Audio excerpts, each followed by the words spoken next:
Okay, in this video, I'm going to build upon what we talked about in the last video, and in particular focus on digging into a particular keyword even deeper and trying to uncover potential weak spots in the top 10 of Google, what I like to call the weakest link. I think it's a great analogy because in any set of search results, there's somebody, some site that has weaker SEO. There's always a weakest link. Now, in a very, very competitive keyword, you might have 9 sites that are very, very, very, very competitive and one site that's very, very competitive.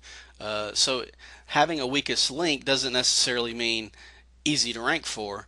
It just means that there's always somebody, some site, some page that is the weakest link and has the weakest SEO in any group of search results.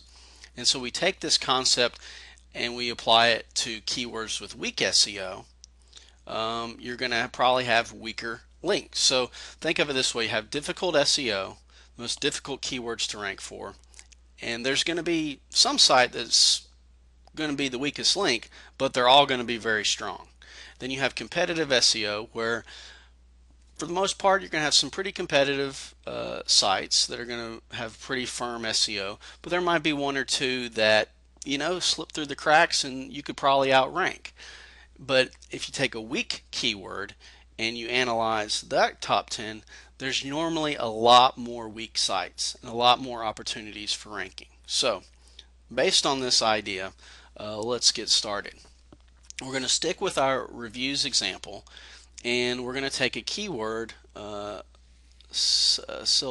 Caltrixa, I'm not sure if I'm saying that right, reviews. And you go to the keyword and you click on the link, and what happens is we go out and we start analyzing the top 10. We pull up the data that we already have. We have data on the top 10, the page rank, the age, search volume, that kind of things. But now we're doing a live analysis of the link profile, social media profile, domain age, page rank. We collect more metrics live at this stage, and it generally takes, I would say, 30 seconds to 60 seconds to load all this data. And as it comes in, you can see we've already pulled up all this data now. We have a very comprehensive analysis of this keyword in the top 10. We have all kinds of metrics, and it's a bit overwhelming to look at first. The main thing to check out is what's highlighted in green here. These are the sites and their particular metrics that we've deemed as having weak SEO. And we only highlight a particular, each row represents a particular site or a particular page ranking in Google. We only highlight a row green, or we only highlight something green if they have 6 or more metrics that meet our weakest link criteria. And again, you click on this link here, we'll go into specifically a little bit better how we determine the weakest link.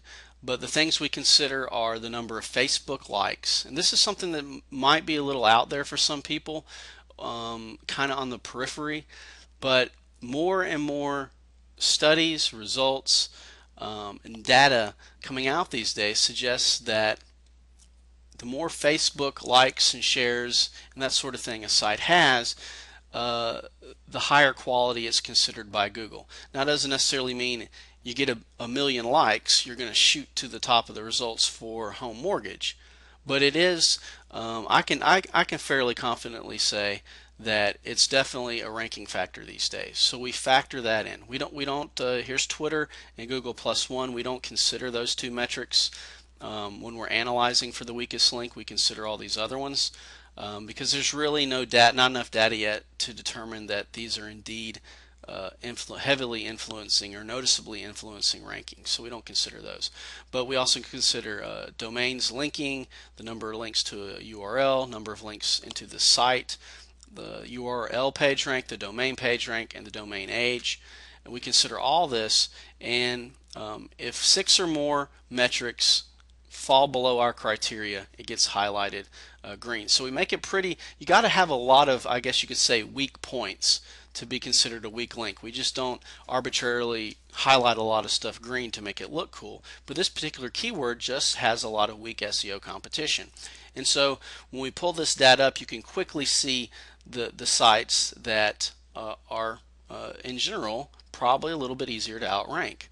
And you're going to see more sites and more pages highlighted for a weak SEO keyword than you are a difficult SEO keyword. In fact, for a lot of keywords that are considered difficult SEO, there might not be anything highlighted because none of their metrics fall below the threshold we set for considering something weak competition.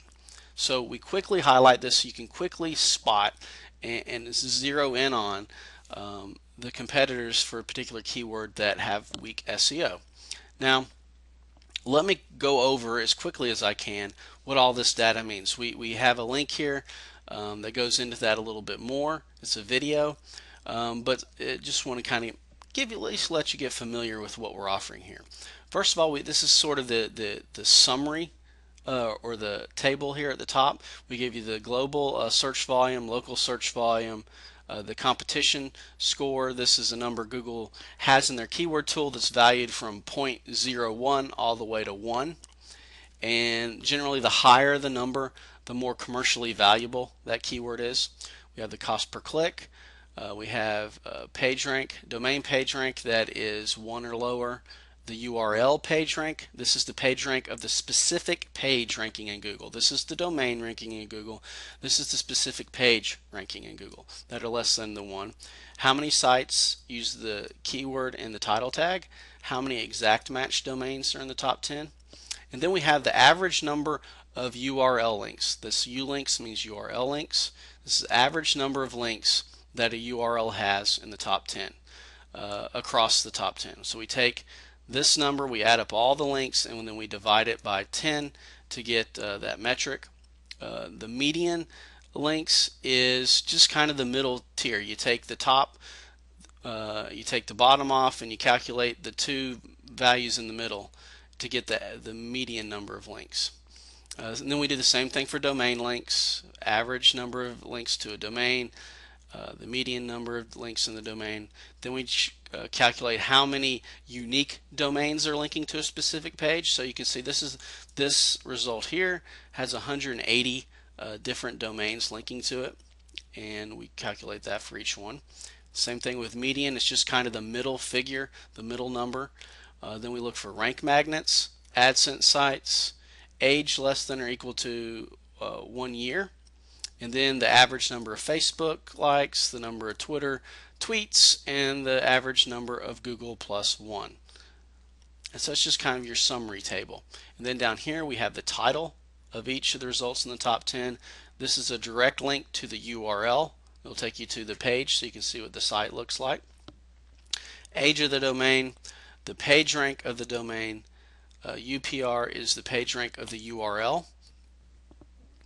Then we have the number of links to the domain, the number of links to the specific page ranking in Google, the number of domains, different domains linking to a particular site, the number of Facebook shares, the number of tweets, and the number of Google plus 1 shares.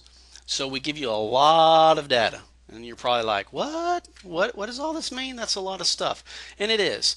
But we wanted to be comprehensive at this for those people that really like to have the data. They like to dig in and have all the numbers in one spot. We built this for you to have that. But we also built it for those that, hey, look, you know what? I don't want the nitty gritty. I just want something that's going to tell me where to start. And that's where we created this right here. As I discussed before, if 6 or more metrics fall below a threshold that we set in our sort of weakest link algorithm, we highlight it. So if you have four metrics that are low, we don't highlight that. So there could everyone in this top 10 could be vulnerable, but we only highlight those that are weak links that meet a lot of criteria. And we do this because the more signals of low quality we can find for a specific site, the higher the probability that that data is actionable and good. And so we highlight that for you. So whether you're a data hound that just loves to dig in and get all this data, or if you're someone that just wants a quick picture and wants to be pointed in the right direction very quickly and easily, we created this weakest link profile and highlighting here.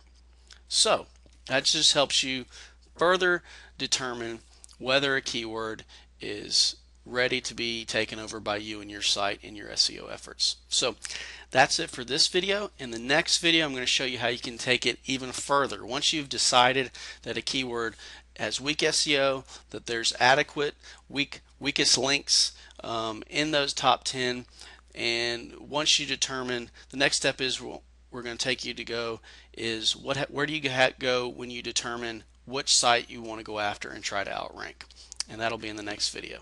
Talk to you soon.